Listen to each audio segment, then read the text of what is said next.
ई आकाशवाणी गोरखपुर है। अब रुआ सभी सुषमा श्रीवास्तव से भोजपुरी में समाचार सुनी।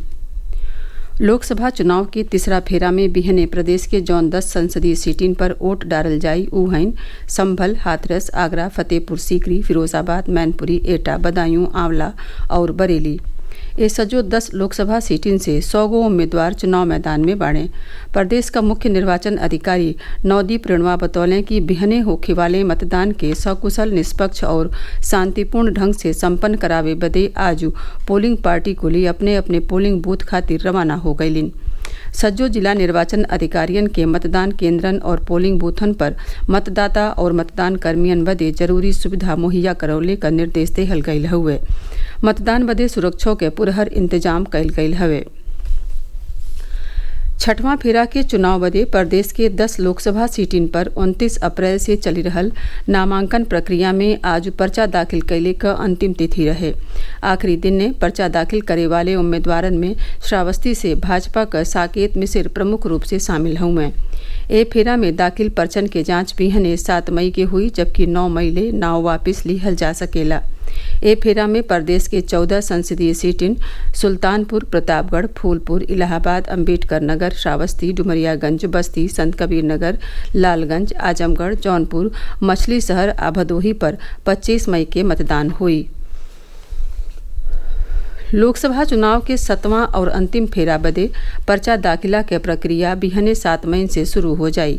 आखिरी फेरा में प्रदेश के जौन 13 लोकसभा सीटिन पर चुनाव होखे के बाटे ऊ हईन महाराजगंज, गोरखपुर, कुशीनगर, देवरिया, बांसगांव, घोसी, सलेमपुर, बलिया, गाजीपुर, चंदौली, वाराणसी, मिर्जापुर और रॉबर्ट्सगंज। यह सीटिन पर बिहने से 14 मई ले पर्चा दाखिल कईल जा सकेला। 15 मई के पर्चन के जांच कईल जाई। इच्छुक उम्मीदवार 17 मई के नाव वापिस ले सकी हैं। 7वां फेरा में 1 जून के वोट पड़ी और सज्जो फेरा के वोटे के गिनती 1 साथे 4 जून के हुई।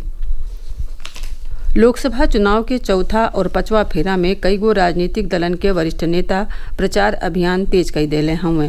भाजपा के वरिष्ठ नेता और मुख्यमंत्री योगी आदित्यनाथ आज उन्नाव, हरदोई और शाहजहांपुर में चुनावी रैली कई के पार्टी उम्मीदवारन के जितौले का अपील कैलें। ए रैलियन में मुख्यमंत्री सपा और कांग्रेस पर जम के निशाना सधलें और कहलें कि मतदाता लोगिन के आशीर्वाद से भाजपा फिर एक बार मोदी सरकार के नारा हकीकत में बदले जा रहल हुए। उधर बनारस में आज कांग्रेस का राष्ट्रीय महासचिव और उत्तर प्रदेश प्रभारी अविनाश पांडे प्रेस कॉन्फ्रेंस कई के आरोप लगौलें कि चुनाव आयोग सरकार के दबाव में कार कई रहल हुए। वहाँ के कहलें कि पहले कहल गई रहे कि मतदान के दिन ही 60% वोट पड़ल रहे।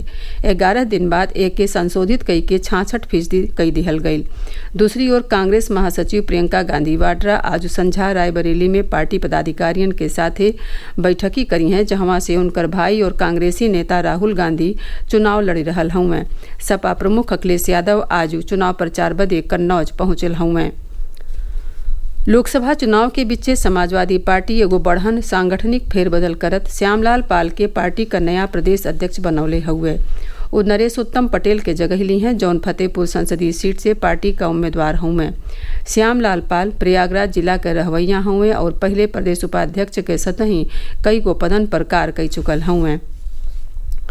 लोकसभा चुनाव के बिचही एगो औरियो महत्वपूर्ण राजनीतिक घटनाक्रम में बसपा जौनपुर लोकसभा सीट से पर्चा दाखिला के आखिरी दिन ने आज पूर्व में घोषित उम्मीदवार पूर्व सांसद धनंजय सिंह का पत्नी श्रीकला रेड्डी के टिकट काट देहलस।